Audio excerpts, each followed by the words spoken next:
Bom, então nessa noite, né, nós vamos dar continuidade ao nosso livro, ao capítulo 27. Só relembrando, né, da semana passada, nós estávamos falando sobre a psicometria no capítulo 26. Né? A psicometria é a capacidade que os objetos têm, né, de acumular energia, e ela é lida, essa energia, pelos médiuns psicógrafos. Né? E no plano espiritual, dependendo da moral e da evolução do espírito, ele consegue fazer a leitura desses objetos. Tá?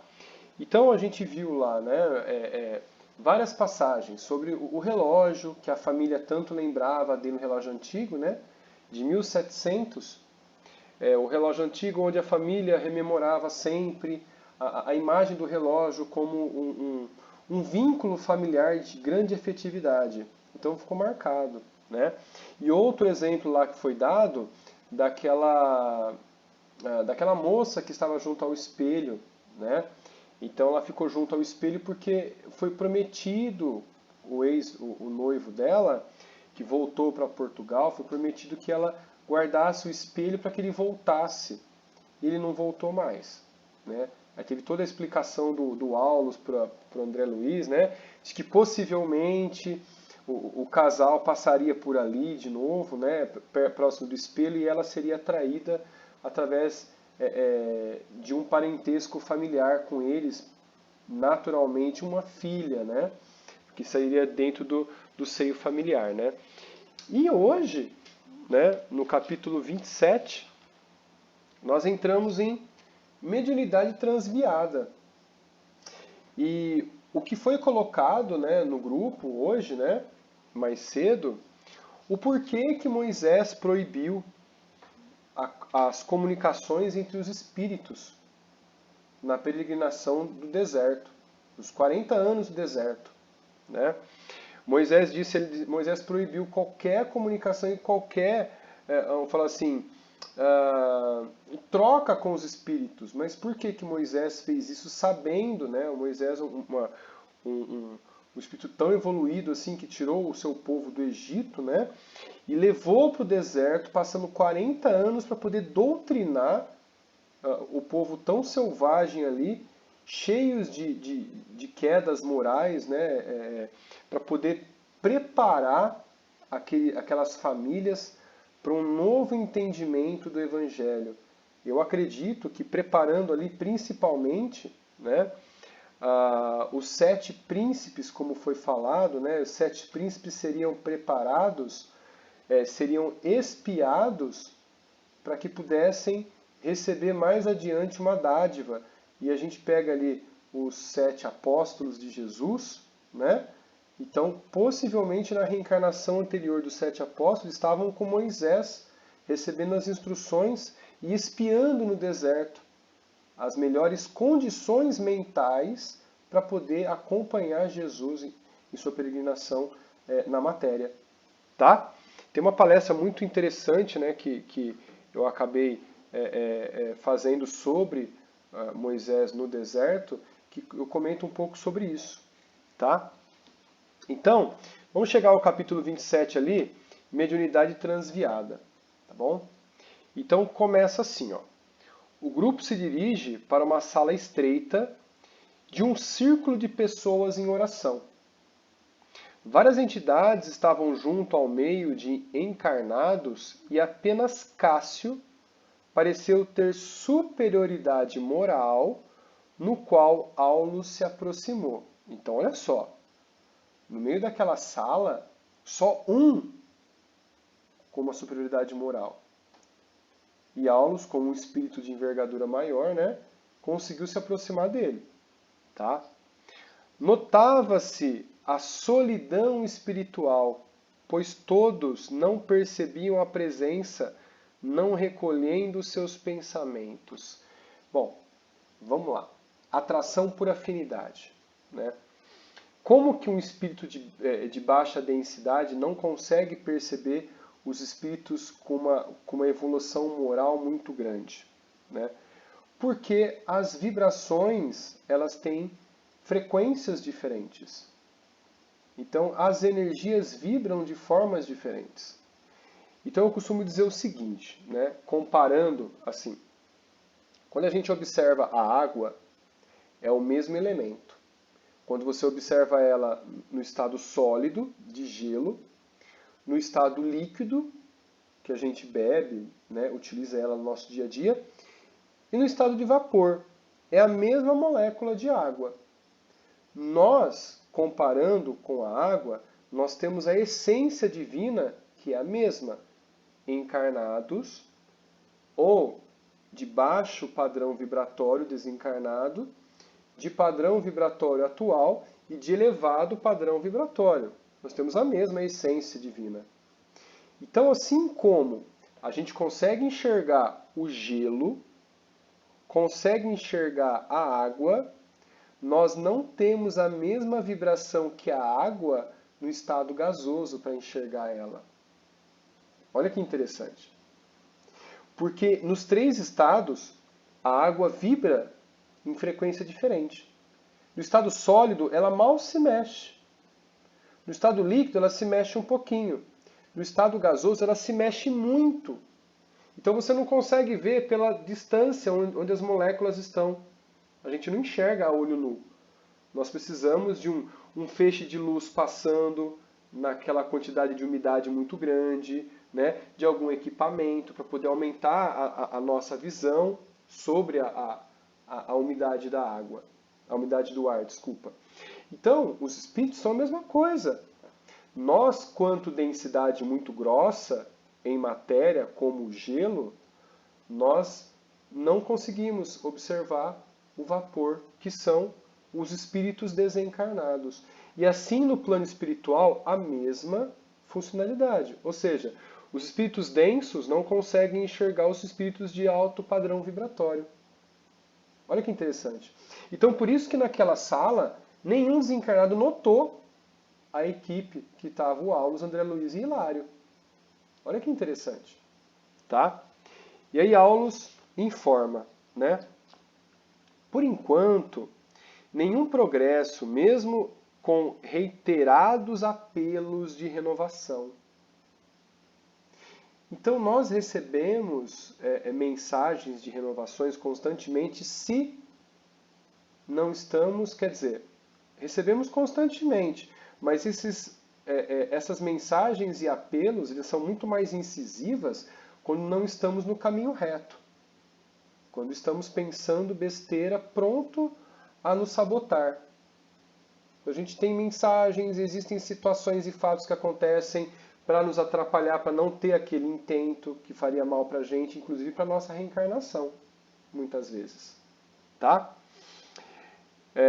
Envolvemos Quintino com os melhores recursos ao nosso alcance, livros impressos e conversações, mas em vão.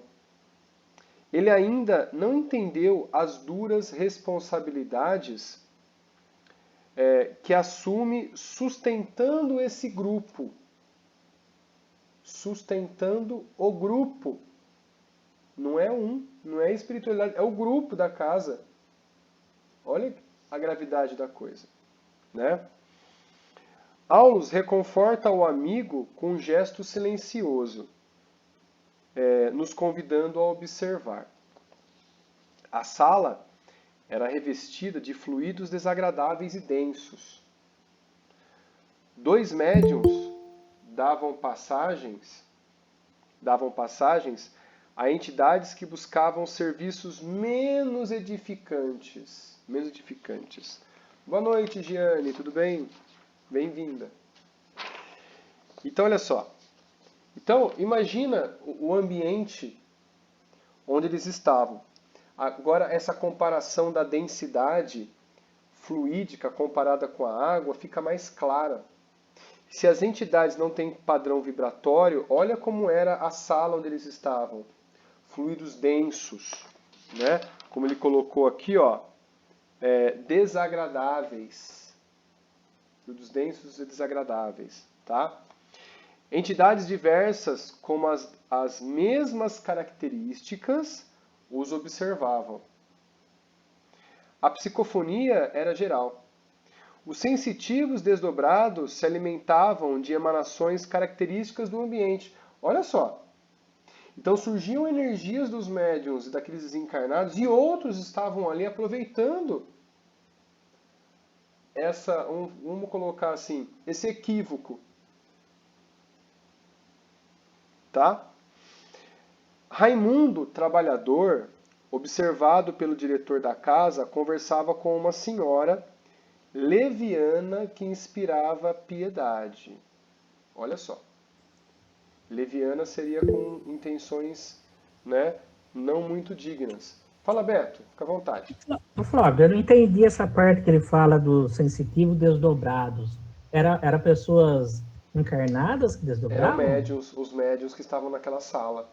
Ah, Eles, então eles estavam aproveitando, e até eles estavam sugando energia, então também. sim, eles estavam aproveitando porque todos ali vibravam na mesma sintonia.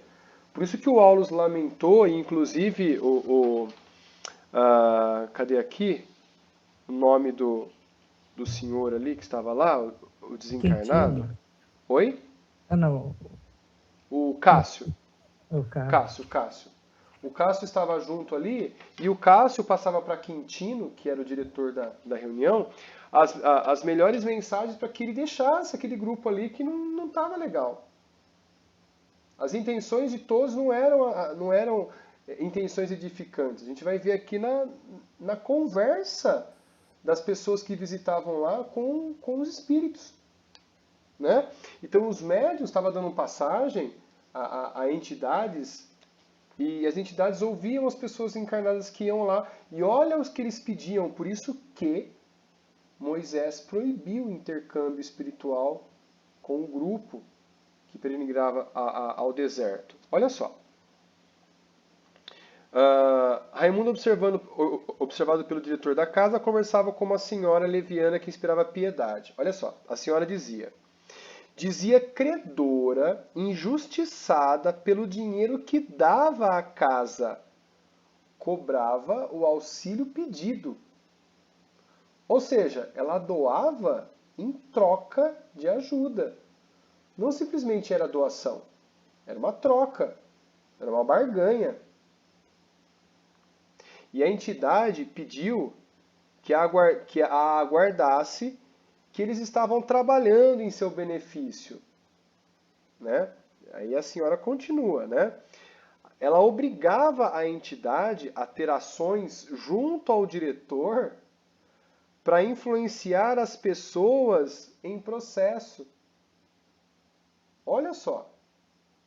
Ou seja, o intento dela que ela queria, ao seu bel prazer, não estava acontecendo. E ela exigia que as entidades fizessem algo para que ela tivesse aquilo que ela gostaria de ter. A qualquer preço.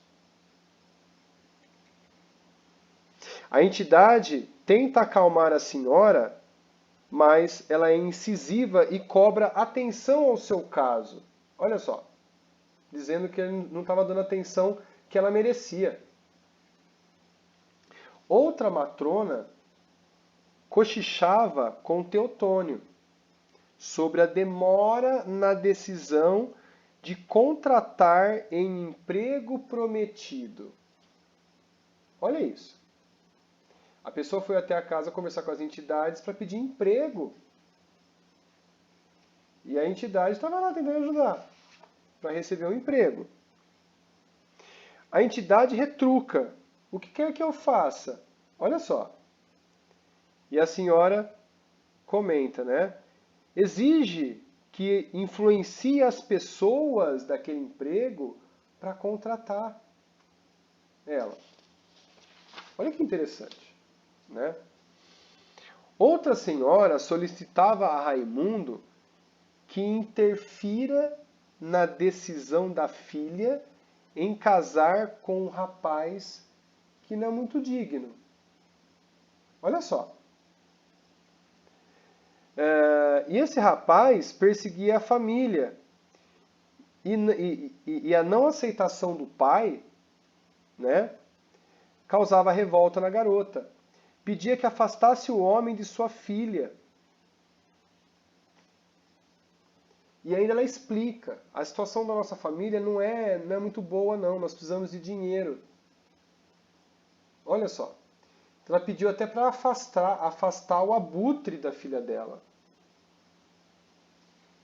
Forte, hein? Raimundo a respondeu enquanto Quintino pediu a palavra para orar aos espíritos e fortalecê-los na prestação dos serviços. Aqui a gente não se sabe muito bem, mas eu acredito, Flaubert, tá? Que com a melhor das intenções que ele tinha de querer ajudar, né, ele não observou o teor dessa ajuda. Ou ele pode estar aqui de muito inocente, ou também tendo algo que não foi falado no livro, de algo de receber algo em troca dessas pessoas. Olha só. André Luiz não mais observou as conversações pelo aspecto obscuros por ele analisado. E agora começa o nosso detalhamento. Porque a partir das observações de André Luiz, a gente vai notar a obscuridade dessa reunião. Vamos lá então. Vamos abrir aqui o nosso PDF.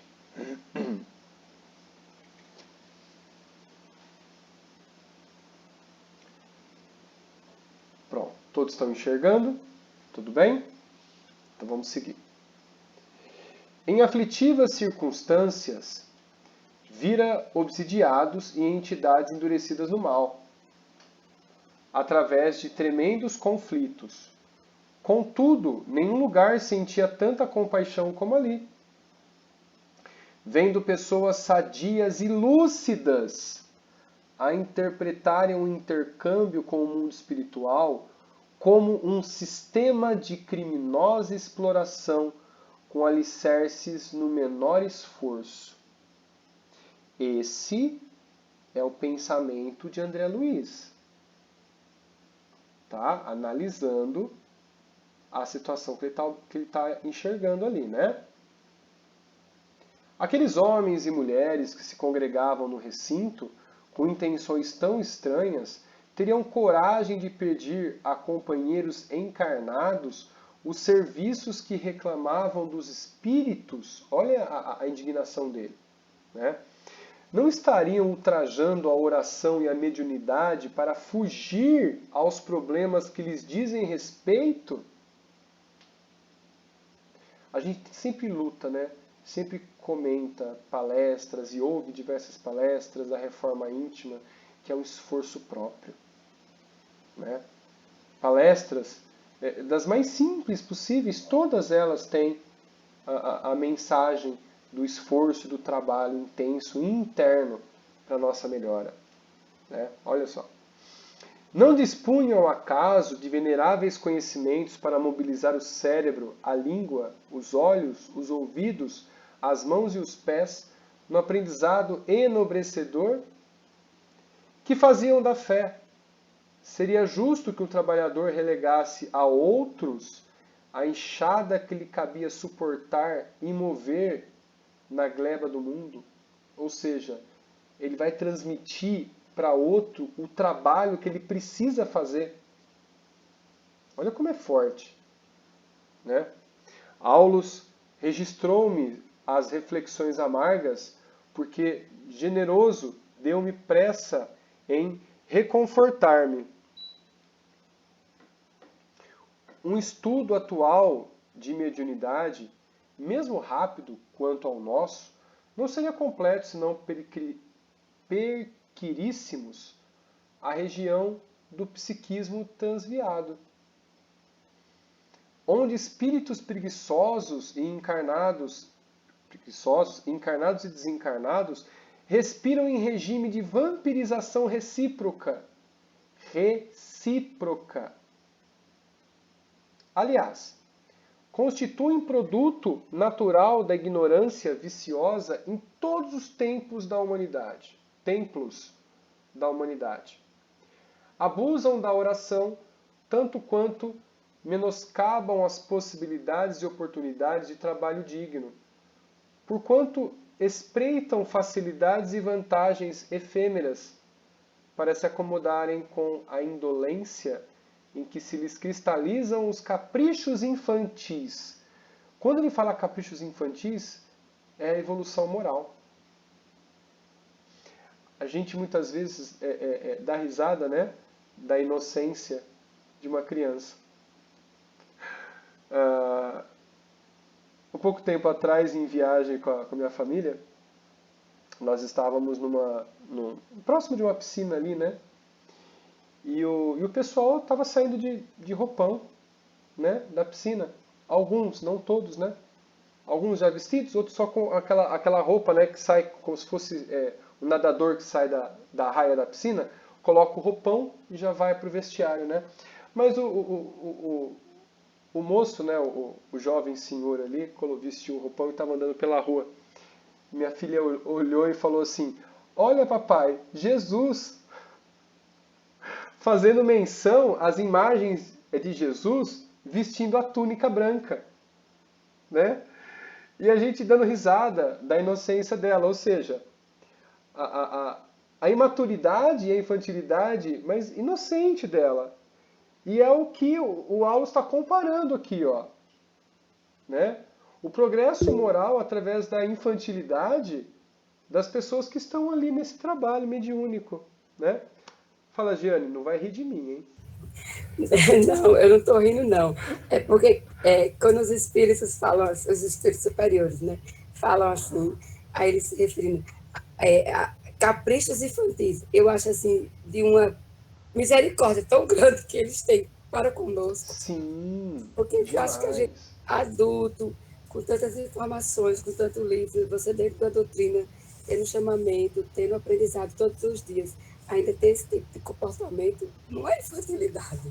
Então, mas... Aí eu acho eles tão bondosos, tão misericordiosos. Mas assim, ó, mas é a benevolência e o amor ao próximo que adquire o espírito evoluído. Aí olha pra gente assim, de, meu Deus, são crianças.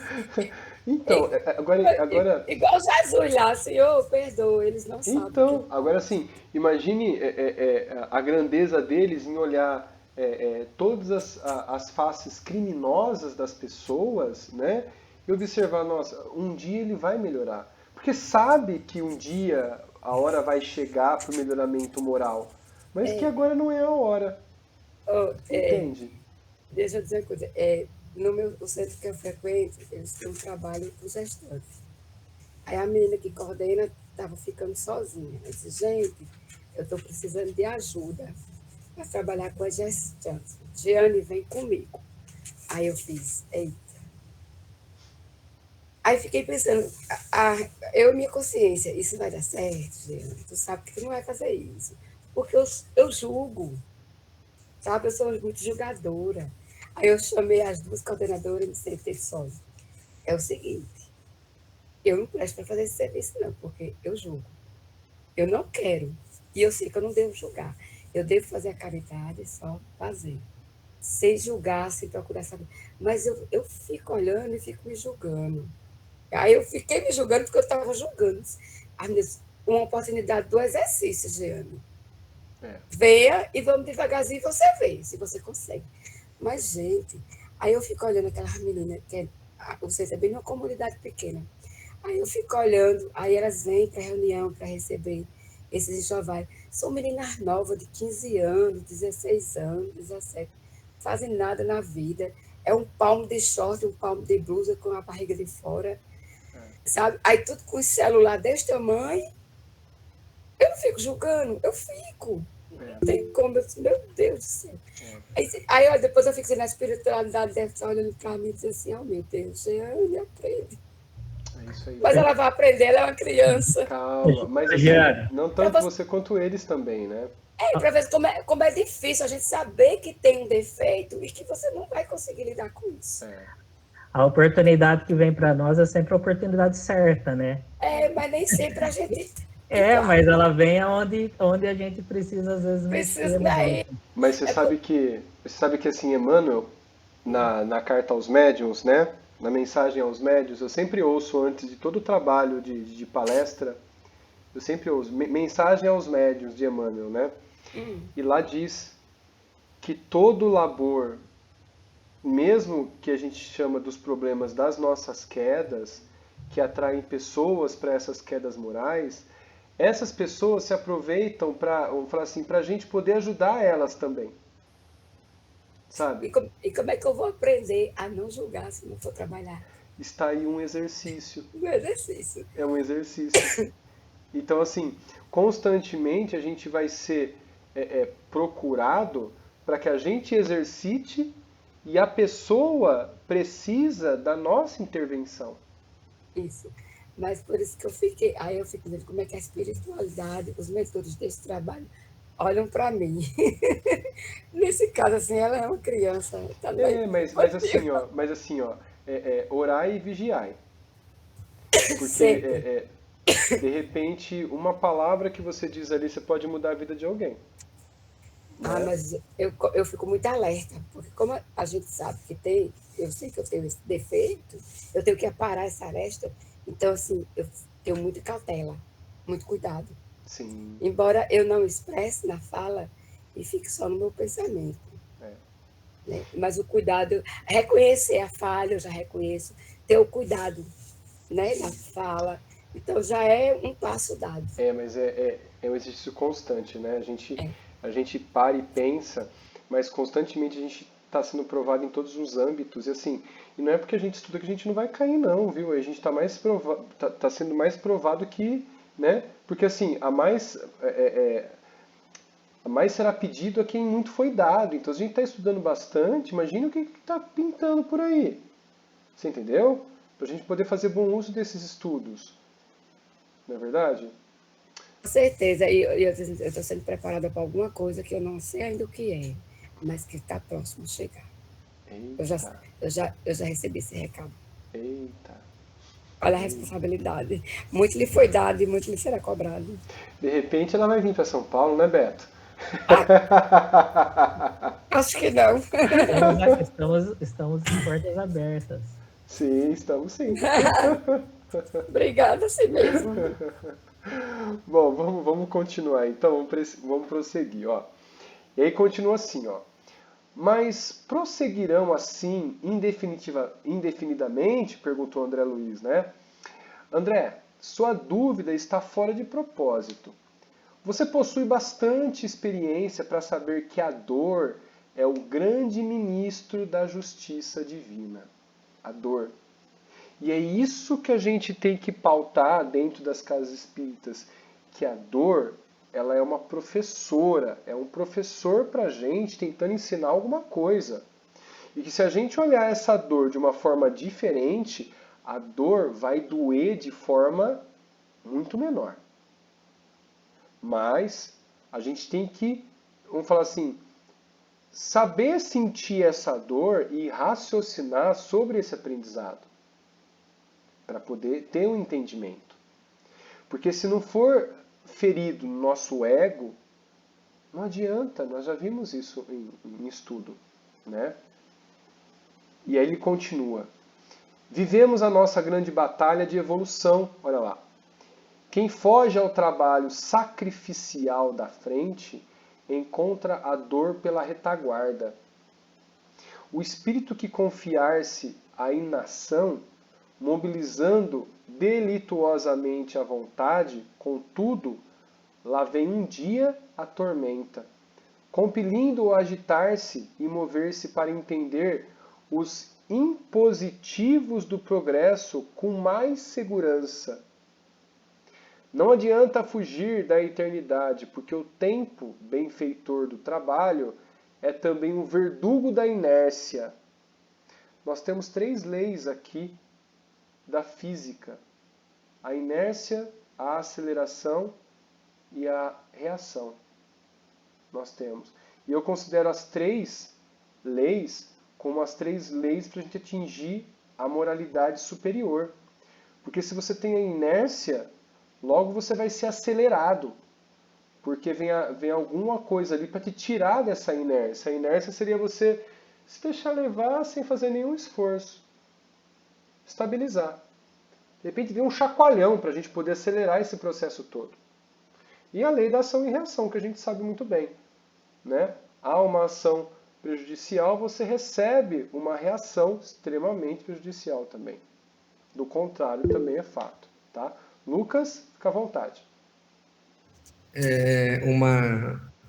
Um chacoalhão que a gente recebeu recentemente foi a própria pandemia, né? Uhum. Estando na inércia e tudo mais, às vezes não se perguntando, o que eu vim fazer aqui, qual o propósito, não Sim, pensar sobre a morte em si, de que sim, todos com iremos razão. desencarnar. E a pandemia em si trouxe essa introspecção, que é o voltar-se para si, a pessoa ir para casa, passar, inclusive, mais momentos com a família, que a gente, muitos ali, inclusive, né, muitos de nós Uhum. também precisamos reparar muitas coisas ali com a família, Sim, e, e trazer essa introspecção. Por isso que muita gente também entrou em depressão, ficou mal e tal, porque não tinha minimamente parado para pensar ao longo de toda a vida, né, sobre isso. E aí ela estava em um determinado momento, né, às vezes por muitos anos, né, uhum. na inércia. Aí toma um chacoalhão e fala, opa, peraí, não é bem assim. Exato. Então, não que a gente não fosse evoluir se não tivesse pandemia, mas quando vem a dor, como foi, né, a pandemia em si, ela nos traz aprendizados. Então, se a gente olha por essa visão de aprendizado, o que eu aprendi com a pandemia, como eu estou após a pandemia, como eu quero estar após isso, eu acho que assim, não só os encarnados que continuamos aqui, mas também os desencarnados que foram para lá, no mundo espiritual, aprenderam e aprendemos com isso também, né? Sim, com Então, certeza. nos tirou assim da inércia para conseguir ver a vida de uma maneira um pouco diferente. Sim, mas é isso mesmo, porque assim, quando a gente olha para trás durante a pandemia, o que ficou de bom? Quais foram os aprendizados? Nossa, quando eu olho, eu tenho saudade. Eu tô falando sério, saudade de ficar mais junto com a minha família o dia inteiro, vamos falar assim, da, da tentativa de entendimento sobre todo aquele isolamento. Então, assim, compreendi o isolamento, compreendi quem eu sou, compreendi o que é a família, o âmbito familiar, tudo mais ali. Eu lembro até hoje que aqui, ó, onde estava esse quadro aqui, eu só coloquei esse quadro aqui em cima, porque ali eu pendurei uma lousa para poder dar aula online. E aí quando eu tirei a lousa dali, que eu guardei, eu tirei a lousa debaixo de lágrimas. Porque eu adorava dar aula online dentro de casa. Adorava. Adorava mesmo. Sabe? As aulas eram bem a minha cara, a minha característica e tudo mais ali. E coisa que eu não consigo fazer a mesma coisa em sala de aula, né? Física, né? Então, assim, muitos aprendizados a gente restituiu, se reconstruiu, a gente se renovou, né? Então, assim, claro que não podemos esquecer as perdas que nós tivemos, as dores de partidas e tudo mais ali, mas a grande questão é o que nós fizemos com o que nós vamos fazer com o aprendizado que tivemos. Essa é a grande questão, né? É isso aí. Bom, ele continua aqui, né? Hilário, que refletia silencioso junto de nós, inquiriu preocupado: por que se entregam nossos irmãos encarnados a semelhantes práticas de menor esforço? Há tantas lições de aprimoramento espiritual, ó, como diz a Giane, né?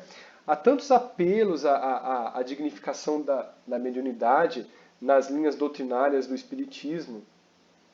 Por que o desequilíbrio? Olha só. Aulus pensou alguns instantes e redarguiu: Hilário, é imprescindível recordar que não nos achamos diante da doutrina do Espiritismo. Estamos diante, né? Não nos achamos diante da doutrina do Espiritismo. Presenciamos fenômenos mediúnicos, manobrados por mentes ociosas, afeiçoadas à exploração inferior por onde passam. dignas por isso mesmo de nossa piedade. Olha só. Ou seja, uma ilusão constante. Uma ilusão. E não ignoramos que fenômenos mediúnicos são peculiares a todos os santuários e a todas as criaturas. A mediunidade ela não é exposta aqui hoje, neste momento, então depois que Kardec reencarnou. Existe mediunidade em todos os tempos dos seres humanos. Sempre. Né?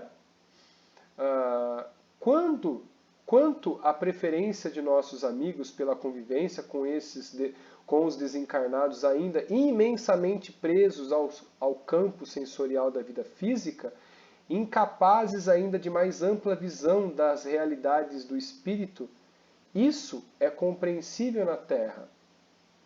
É sempre mais fácil ao homem comum trabalhar com subalternos ou iguais, porque servir ao lado de superiores exige boa vontade, disciplina, correção de proceder e firme desejo de melhorar-se. Olha só. Que é o trabalho na casa espírita. Se a gente não for digno de uma vida reta, nós não seremos dignos de estar ali trabalhando à frente, né, na seara do Mestre, do Cristo.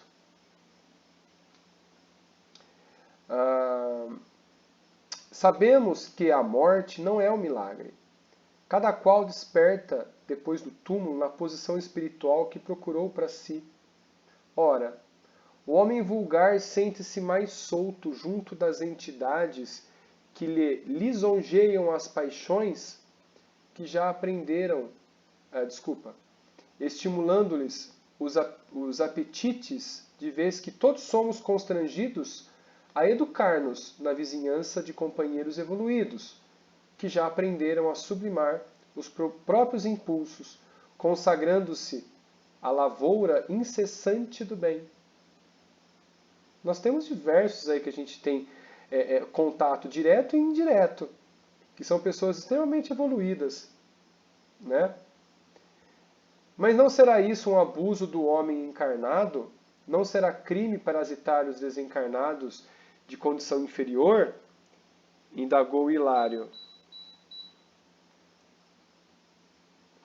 Isso não padece dúvida, confirmou um instrutor. E esse delito ficará impune? Olha que interessante. Aulus fixou leve expressão de bom humor e respondeu: não se preocupem demasiado.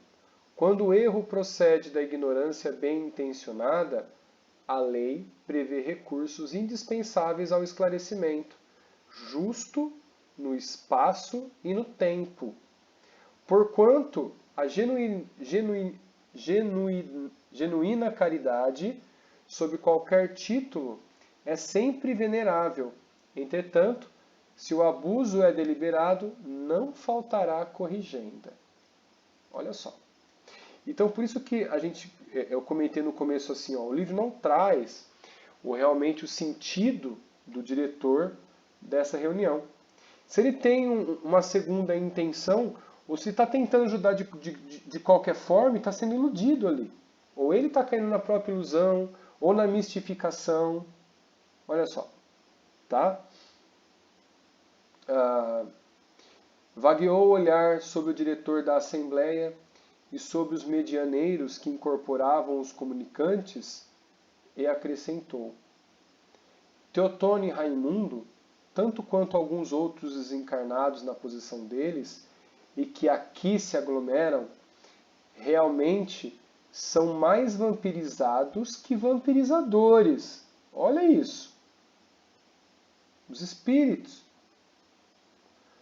fascinados pelas requirições de Quintino e dos médios que lhe prestigiam a obra infeliz, seguem-lhe os passos como aprendizes no encalço dos mentores aos quais se devotam.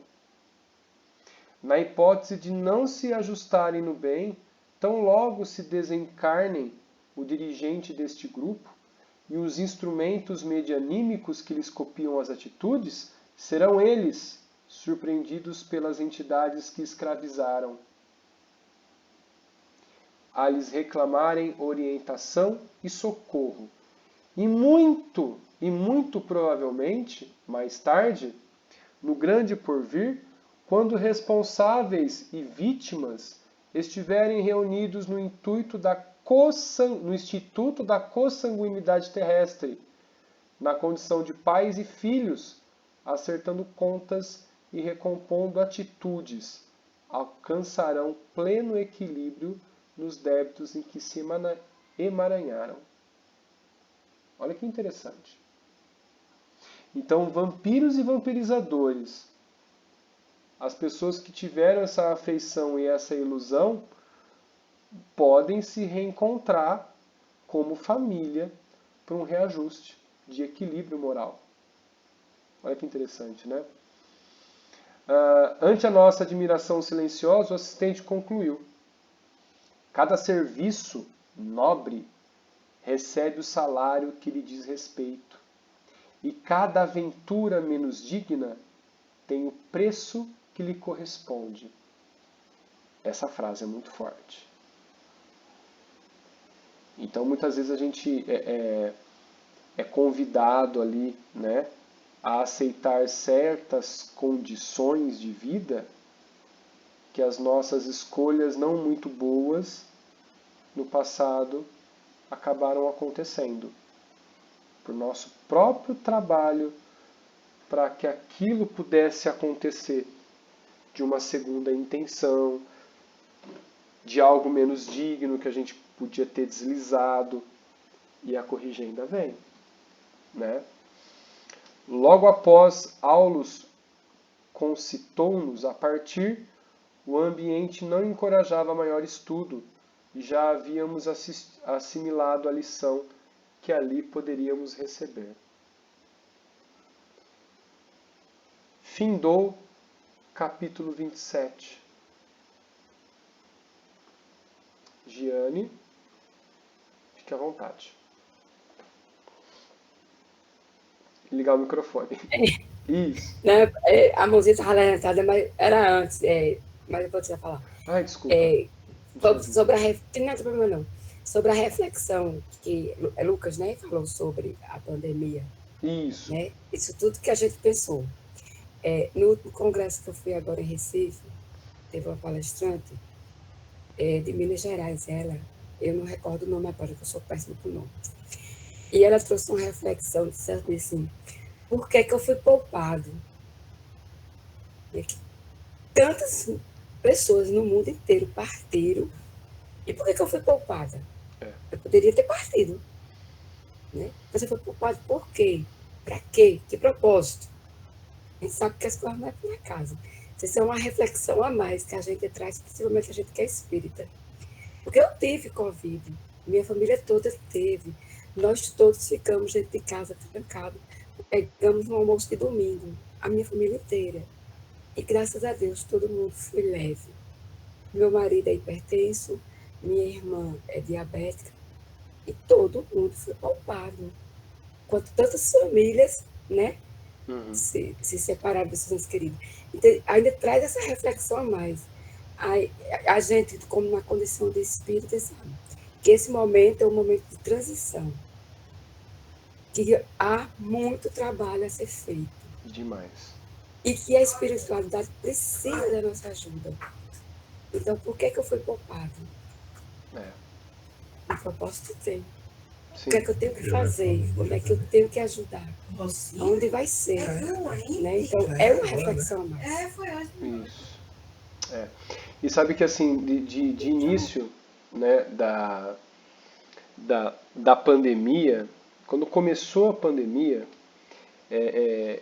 eu lembro que eu estava almoçando ou jantando, lanchando com a minha esposa, eu não sei, eu sei que eu estava conversando com a minha esposa, e eu estava sentindo, eu tinha um sentimento muito grande de estar sendo cobrado. Como se alguma coisa falasse assim, e aí, você não vai fazer nada? Tá todo mundo enfiado dentro de casa com ansiedade de não tá vendo o futuro e você vai ficar aí parado? com aquilo que você estudou o tempo todo. Sabe assim? Então, dia após dia, eu acordava mais agoniado, cada vez mais agoniado, enquanto eu não comecei assim Eu fiz alguns vídeos sobre ansiedade, pequenininhos, curtinhos. Eu coloquei, né, no YouTube, mandei para grupos de WhatsApp, e aí deu o quê? Acho que 2 ou 3 meses, né? Ouvi Evolução em Dois Mundos de André Luiz, que maluco, e já vou montar um grupo para a gente poder estudar. E assim que começou. Mas nesse interim, nesse tempo, né, antes da pandemia, meu irmão e um amigo, né, a gente sentou para conversar, para poder fazer lives, para poder ajudar as pessoas a como lidar com atividade física e saúde mental. Olha que interessante. Aí veio a pandemia e a gente já tinha feito, não, nós não tínhamos feito nenhuma live. Aí no começo da pandemia nós fizemos uma live sobre esse assunto. E mais 2 posteriores a essa também, amor à profissão, né, ansiedade e depressão também. Então assim, eu também fiquei com a mesma pulguinha atrás da orelha, Giane, e falei, será que eu vou? Assim. E eu pensando, meu Deus, será que eu vou ser mais útil do outro lado, no mundo espiritual? Olha, eu não pensei, eu não tive medo por mim. Às vezes eu digo assim, ah, meu Deus, tantos anos de espiritismo, eu não sou fraca. Eu tenho medo de perder os meus entes queridos. Eu não, em nenhum momento, assim, eu tive medo de dizer assim, agora chegou a minha vez, eu vou partir. Mas deu medo da minha irmã e do meu marido. Eu senti um medo tão grande de ficar sem um dos dois, que foi... E depois eu cheguei a ter crise de ansiedade. Eu tinha esse medo tão grande que eu chorava escondido deles dois, porque eu não podia passar esse mas a psicosfera do planeta não estava boa. nada, não. Então, assim, Nossa. eu ficava calada, assim, eu caía no choro, imagina assim, minha irmã é diabética.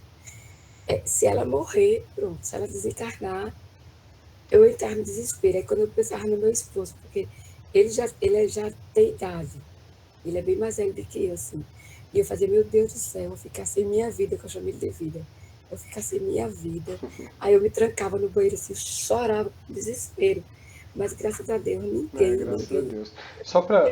Eugênio, desculpa te cortar, Nada. mas só para o pessoal de casa entender, né? Às vezes tem pessoas que estão entrando agora no canal lá, assistindo algum vídeo aleatório lá e de repente está falando uma linguagem que o pessoal não entende, né? Psicosfera. Psicosfera vamos falar assim, é uma energia que os encarnados eles produzem por pensamento e que fica em volta de uma certa área ou do planeta. Então muitos médiuns estavam psicografando mensagens do plano espiritual dizendo que a psicosfera do planeta estava muito negativa. Que a gente tinha que pensar positivamente, né? Inclusive, nesse último livro de Divaldo, falando sobre isso, né? Sim. Os textos relatam dentro dos hospitais a espiritualidade tentando auxiliar os irmãos que iam desencarnar nessa faixa e não estavam conseguindo por conta dos parentes, dos profissionais, do desespero que estava dentro dos hospitais. E a espiritualidade está cuidando com isso também. Sim. Né? Beto? Ô, Flávio, eu estava fazendo algumas reflexões do capítulo, né? Aí eu lembrei de uma situação, né? É até complicado falar, porque sempre que a gente fala de um terceiro que está aqui, dá a impressão que a gente está julgando, né? Mas não é isso, né? Porque essa pessoa, eu tinha uma relação muito boa com ela, né? Tenho, na verdade, né? Sempre tento conversar, orientar, trazer paz, né? E essa pessoa, ela trabalhava numa casa de umbanda, né? Então, ela me contava o que acontecia lá, né? E aí vem uma questão que vai muito... Porque ela dizia o seguinte... Essa pessoa, ela tinha uma época que ela estava muito brava, muito, né, truculenta, assim, por se dizer. E muitas vezes ela falava para mim que sempre que ia acontecer alguma coisa, principalmente com o ex-marido dela, que ela estava com um problema com ele lá, que ela ia pedir para a entidade fazer isso, fazer aquilo, que a entidade tinha falado que tinha, né? E aí veio o capítulo, né? E aí eu fiquei pensando, né? Desde aquela época eu pensava, será que a entidade realmente está falando para ela que vai fazer isso ou aquilo, né? Pode ser, né? Como nós vimos no capítulo, mas também pode ser que a entidade simplesmente está tendo paciência com ela, né? Pode Porque se ser. a entidade falasse alguma coisa para ela de não é por esse caminho, até por questões de vibração, ela sairia de perto, né? Mas Então, eu acho que assim, eu, Flaubert, acho, né? Quando a gente busca, a gente tem o intento da afinidade com os mesmos propósitos que a gente. É uma barganha, sim, é, né? Infelizmente é uma barganha. E aí que tá, eu tenho contato com muitas pessoas da Umbanda, inclusive o meu companheiro de trabalho do contraturno que eu faço a parte da manhã, ele entra na hora do almoço e quando eu vou embora ele fica trabalhando até as 9 da noite na escola.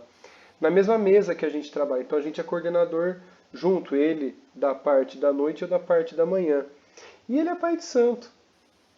E a gente sempre troca ideia, a gente conversa sobre o estudo. Ele está empenhado o tempo todo em estudar, em passar, o pessoal vai estudar, tal, não sei o quê. Mas parece que as pessoas entram na Umbanda mais com o fenômeno do que o auxílio, infelizmente. Porque acha que o fenômeno é muito maior do que o auxílio, sabe? Que gosta de ver, olha, mas é um fenômeno que enche os olhos e tudo mais. E é surpreendente, é fantástico, mas é necessário ter o estudo. E a gente sempre conversa, ele fala, assim, eu estou sempre estudando, estou sempre buscando, querendo fazer coisa e tal. Inclusive, esse nosso estudo, ele passou para, vamos falar assim, para os pupilos deles, os trabalhadores dele, de lá. Então o pessoal tá estudando a mediunidade, tá vendo tudo mais sim, ali claro. e tá se melhorando. E uma das questões da nossa região aqui, e não é uma ou duas pessoas, é a maioria que eu converso da Umbanda, fala que falta muito estudo ainda, infelizmente. E é importante só, né, já falando, né? Assim, eu dei esse exemplo porque ele foi pro capítulo, né, mas a gente não está de maneira alguma julgando a Não, não, Umbanda. não, julga, não, Se não. alguém estiver assistindo, não fazer Não, essa não. confusão, É né? porque Tem assim, ó, nada. é o mesmo que eu falo da política e das religiões. A política e as religiões são estruturas maravilhosas. Pena que o homem desvia. É o Sim, pensamento do caráter do homem que está à frente ali, ou que está levando uma bandeira XYZ e acaba desviando todo um pensamento sadio que teria que ajudar o ser humano a se desenvolver. Então eu acredito nesse desequilíbrio dessa pessoa encarnada e não, vamos falar assim, da estrutura religiosa ou política no qual ela faz parte. Né? Então é a mesma coisa. sim. Muitas vezes essa pessoa que tem essa intenção da barganha, se ela for para o espiritismo, ela vai ver que não tem, em algumas casas, a maioria não tem esse tipo de coisa, então ela não vai se sentir bem, não vai ficar na casa. Mas pode ser que ela encontre uma casa desse tipo e acabe ficando, entende? Por afinidade. E só uma outra coisa, Flaubert, essa questão da barganha, né? O capítulo ele traz ali de maneira clara, mostrando o plano espiritual, mas ela ocorre muito no dia a dia também, né? Por exemplo, eu vi no extremo as relações dos nossos vícios, né? Acho que todos os nossos vícios envolvem um pouco de barganha com os obsessores, Sim. né? E É. principalmente eu vi uma que chega a ser mais extrema, foi com questões sexuais, né? Então, pessoas invocando os espíritos, né, os sucumbos, que fala, né? Sucubos, enfim, os espíritos que atuam nessa área sexuais, né? As pessoas chamando eles para poder ter essa interação, né? E Uhum. onde ambos estão um vampirizando o outro, né? Sim. Porque no final o resultado é ruim para os dois, né? Sim. Os Sim. dois vão estar Para estacionados ambos, é ali. isso mesmo. É isso mesmo. E é muito interessante porque, assim, como você falou, é constante em todas as áreas, né? E meu lado sexual é muito mais forte mesmo. Porque Sim, a energia sexual é uma energia de criação. Então ela é uma das mais fortes que existem. Por isso que tantos médiuns de melhora, vamos colocar médiuns de cura, ele acaba se perdendo, acaba tendo uma queda muito grande a partir do lado sexual. Porque é uma energia que aflora muito na pessoa, para poder transmitir isso, mas não a energia sexual, mas a capacidade energética dela, não a energia sexual, né? Infelizmente, né? Bom, pessoal, a gente já está chegando aí já aos nossos finalmente, né? Alguém quer comentar mais alguma coisa, quer expor algo? Fiquem à vontade, pessoal. Fiquem à vontade.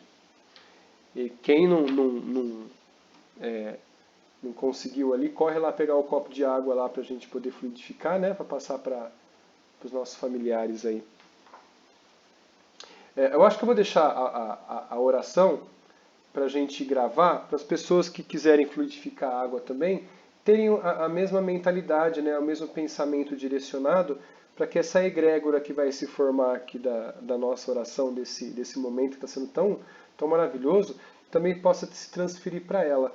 Para quem está em casa e vendo depois, num dia oportuno, egrégora é um conjunto de energias onde as pessoas que têm a intenção e têm a frequência de pensar na mesma frequência, vamos colocar assim, vibratória, elas vão formar.